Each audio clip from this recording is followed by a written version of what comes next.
Kaixo, zer moduz, oraingoan egingo dugu musika experimento berri bat.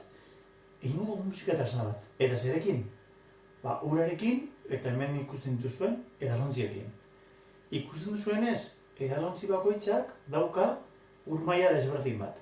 Nik hori landu egin dut eta saiatu naiz afinazioa bilatzen, hau da, uraren kopuruaren arabera nota desberdinak atera ditut.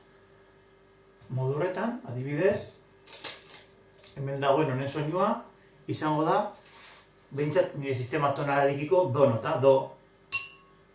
Orduan hau re, hau mi, hau fa, eta hau sol.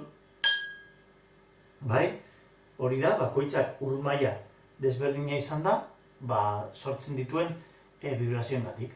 Joko dugu abesti bat, bai? Adibidez.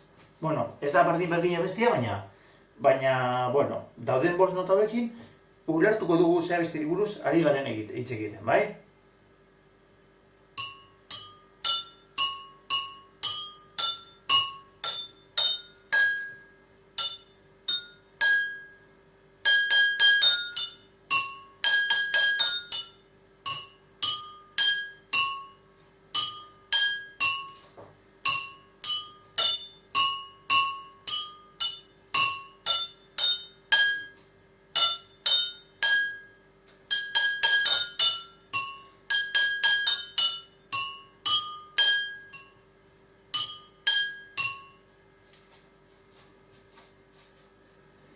Badakizue, zer behar dugu hau egiteko?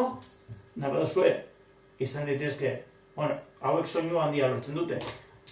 Bai, orduan nik probatu dut bikoiarekin. Probatu duzue bost ur edalontzirekin, saiatu izaten edalontzi berdinak, eta gero joan urez betetzen, kalkulatzen, nahi dugun nota lortu arte.